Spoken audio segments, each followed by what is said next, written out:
इधर से तीर आता है, उधर से ईंट का जवाब पत्थर में आता है। पाकिस्तान की 3 एयर बेसिस के ऊपर इंडिया ने अर्ली मॉर्निंग अटैक किया। के पीछे दुनिया की सारी ताकतें हैं, इसराइल उसके पीछे खड़ा है, अमेरिका उसके पीछे खड़ा है, उसे किसी चीज का डर भी नहीं है कि हमने कुछ गलत कर दिया तो हम पे पाबंदियां लग जाएंगी। भारत को इंटरनेशनल सैंक्शंस का खतरा नहीं है, हमें है। भारत इसराइली टेक्नोलॉजी के जरिए पाकिस्तानी खुद मुख्तारी पर हमला कर रहा है और ये बार बार कर रहा है। भारत ने पाकिस्तान के 3 एयर बेसिस पर अटैक किया है। 36 राफेल इन्होंने खरीदे थे, जिनमें से अल्हम्दुलिल्लाह नूर खान एयरबेस पर किया गया। पाकिस्तान की नूर खान एयरबेस रावलपिंडी पर इंडिया की तरफ से एक बड़ा हमला किया गया, और सिर्फ नूर खान एयरबेस ही नहीं बल्कि रफीकी एयरबेस के बारे में भी ये बताया जा रहा है कि वहां पर भी भारत की तरफ से बड़ा हमला किया गया है। पाकिस्तान की 3 मिलिट्री बेसिस पर इंडिया का बड़ा हमला हुआ है। जहां इनका जी चाहता है बमबारी करके बर्बादी फेर देते हैं ये जा रहा है, तो उसको कोई रोक भी नहीं रहा। पाकिस्तान भी यूनाइटेड नेशंस में जाकर रो रहा है कि मोदी जी को रोका जाए, और मोदी जी ने फोन उठाना बंद कर दिया। ना मैं किसी की बात सुनूंगा, ना मैं कोई बात करूंगा। These are strategic air bases। यहाँ पे इनके इन्हीं एयर बेसेस के आसपास से इनका न्यूक्लियर एसेट्स यूज होता है। और अब ये सूरत हाल थी कि हमारे घरों तक आ चुकी थी कि हिंदुस्तान को पता है इस वक्त उनकी अपनी जो असेसमेंट है, उनके जो थिंक टैंक्स हैं, उन्होंने ये अब होमवर्क करके बताया उनकी गवर्नमेंट को कि जी पाकिस्तान में इस वक्त अंदरूनी तौर पर खलफशार है, जिसका हम फायदा भरपूर तरीके से उठा सकते हैं। जो पाकिस्तान की चंद अहम एयर बेसिस हैं वहां पे भारत ने निशाना लिया। भारत ने जिन एयर बेसिस के ऊपर अटैक किया उनमें एक नूर खान एयर बेस है। ये बड़ी इंपॉर्टेंट एयर बेस है, यहाँ से पाकिस्तान के सारे वीआईपीज ट्रेवल करते हैं। आर्मी चीफ हो, वजीर आजम हो या बाकी लोग हो, वो इस एयर बेस को इस्तेमाल करते हैं। सऊदी अरब के जो डिप्टी वजीर खारजा आए थे पाकिस्तान, वो रात को 10 बजे जब वापस गए तो इसी एयर बेस से मुबैना तौर पर वो वापस गए। जितने सरबराही मुमलिकत आते हैं, बहुत बड़े लोग आते हैं, वो इसी एयरबेस को इस्तेमाल करते हैं। नूर खान एयरबेस के बारे में इतला आई कि उसके ऊपर अटैक किया गया। शोरकोट एयरबेस के बारे में इतला आई, उसके ऊपर भी अटैक किया गया। मुरीद एयरबेस जो है ये चकवाल में, इसके ऊपर भी अटैक किया गया। पेशावर में, इस्लामाबाद में, मुख्तलिफ जगहों के ऊपर जो है भारतीय ड्रोन भी गिरे हैं, भारतीय मिसाइल भी गिरे हैं। बहुत सारे भारतीय मिसाइलों को नाकाम बनाया गया है, उन्हें रस्ते में तबाह किया गया है। और ये दावा पाकिस्तान की एयरफोर्स ने, पाकिस्तान के DGISPR ने और पाकिस्तानी हुकूमत ने किया है कि जो नुकसान भारत की जानिब से क्लेम किया जा रहा है वो नुकसान पाकिस्तान को नहीं हुआ। लेकिन अब जब भारत ने इतने बड़े पैमाने पे अटैक कर दिया पाकिस्तान की एयर बेसिस के ऊपर, तो इसका मतलब यह है कि भारत पाकिस्तान की एयरफोर्स को नाकाम बनाना चाहता है, क्योंकि पाकिस्तान की एयरफोर्स ही वो ताकत है जिससे भारत को हमेशा घबराहट होती है। पाकिस्तान की एयरफोर्स ही वो फोर्स है जिसने हमेशा भारत को नाकों चने चबवाए हैं। लिहाजा पाकिस्तान की एयरफोर्स से बचने के लिए भारत ने पाकिस्तानी जो एयर बेसिस हैं उनको टारगेट किया। अब पाकिस्तान के पास कोई और रास्ता नहीं था।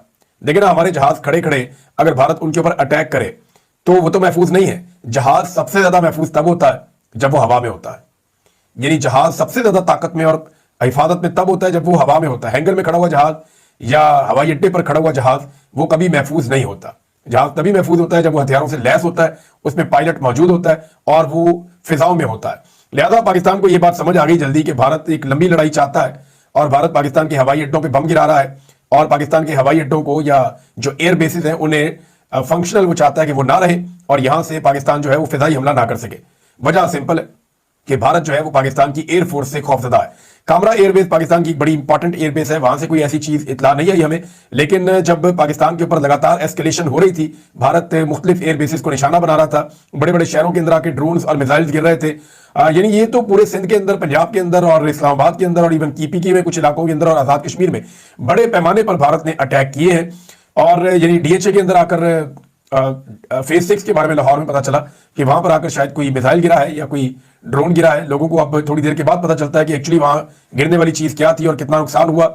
लेकिन बहुत सारे इलाकों में आग लगी हुई थी और पाकिस्तान को यह सारा कुछ देखने के बाद फौरी तौर पे यह फैसला करना पड़ा कि अब रिटेलिएशन का वक्त आ गया है। पाकिस्तान ने पूरी दुनिया को मौका दिया था कि आप लड़ाई से गुरेज करें, भारत को रोकें, भारत को मना करें। भारत अगर सबूत देना चाहता है तो सबूत दे दे, जो कार्रवाई बनेगी वो हम करेंगे। लेकिन पाकिस्तान किसी भी दहशतगर्दी के पीछे नहीं है, भारत जंग से गुरेज करे।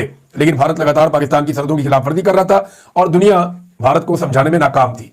यानी अमेरिका ने तो साफ कह दिया हमारा कोई लेना देना नहीं है, यानी कुछ लेना देना नहीं है। अमेरिका के कहने का मतलब यह है कि भारत और पाकिस्तान लड़ते रहे, क्योंकि भारत अपनी ताकत के जोम में है।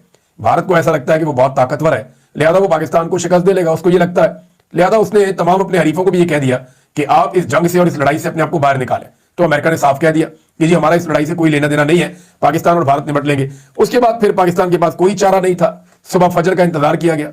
पाकिस्तान ने दिन का उजाला शुरू होने पर हमला किया, भारत की तरह रात के अंधेरे में नहीं किया। अब जो इतलात मैं आपको देने लगा हूं ये सारी मुसद्दका इतलात नहीं है, ये भारत जब इंफॉर्मेशन शेयर करेगा तब पता चलेगा। कुछ चीजें जो है पाकिस्तान ने शेयर की हैं, पता चल गई हैं जो भारत ने किया पाकिस्तान में।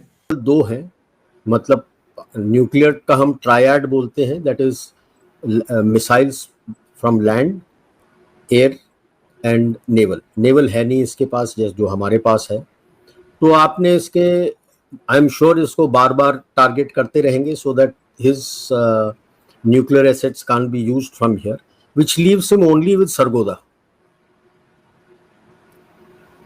तो सरगोदा भी I am expecting at some time will come under attack, so that air asset neutralise हो जाता है तो लैंड एसेट बचता है, और लैंड एसेट इजीली ट्रैक हो जाता है आपका।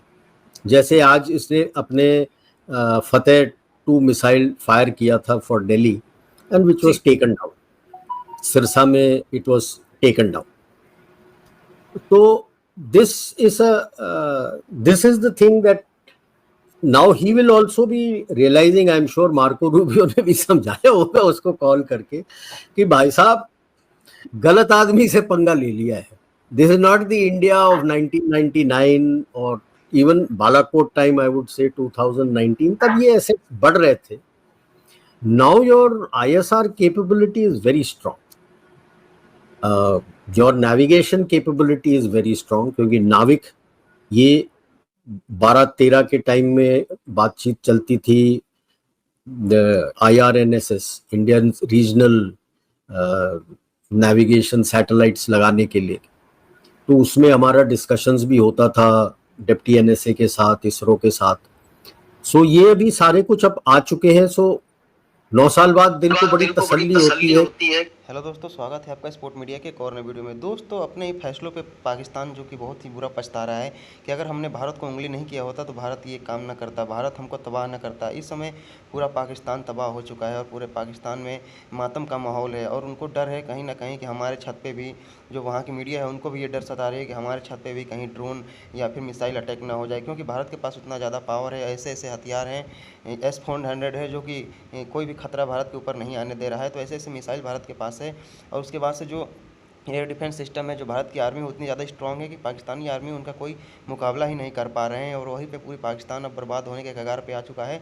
और पाकिस्तान हमेशा से आतंकवादी पालता है, और पाकिस्तान हमेशा से पूरी दुनिया में आतंकवादी को भेजता है, और ख़ास करके इंडिया में। तो इंडिया पे जो हमला पिछले कई बीते इतिहासों में करते रहते हैं पाकिस्तानी, लेकिन उसका जवाब कोई खासा नहीं दिया जा रहा था। लेकिन इस बार जो कड़ा एक्शन नरेंद्र मोदी ने लिया है और पाकिस्तान को बर्बाद करने का सोचा है, तो आधा तो पाकिस्तान को में ऐसे ही बर्बादी छा गई है, और पाकिस्तान अब पूरे नक्शे से भी ख़त्म हो सकता है, क्योंकि जिस प्रकार से नरेंद्र मोदी और जो भारत की आर्मी जिस प्रकार से काम कर रही है, जिस प्रकार से अपने देश को सुरक्षित बचा के और जो दुश्मनों को जवाब दे रही है, और जो आतंकवादी हैं उनको चुन चुन के मार रही है, तो ये सब चीज़ें देखकर दिल को खुशी होती है कि हम गर्व से कहते हैं कि हम एक भारतीय हैं, और भारत के जो मुसलमान हैं वो भी भारत के ही सपोर्ट कर रहे हैं, क्योंकि उनको पता है जो आतंकवादी हैं पाकिस्तान से आते हैं, और जो पाकिस्तान है वो हमेशा से आतंकवादी पालता है। तो दोस्तों, आपको वीडियो कैसे लगी अपनी राय कमेंट बॉक्स में जरूर दीजिए। अगर आप हमारे चैनल पर नए हैं तो चैनल को लाइक कमेंट सब्सक्राइब जरूर कर दीजिए, ताकि हम आप लोग के लिए ऐसे ऐसे वीडियो अपडेट भारत और पाकिस्तान से जुड़ी हर खबर सबसे पहले अपने चैनल के माध्यम से अब तक पहुँचाते रहते हैं। तो दोस्तों, वीडियो पूरा देखने के लिए धन्यवाद। आपका दिन शुभ हो।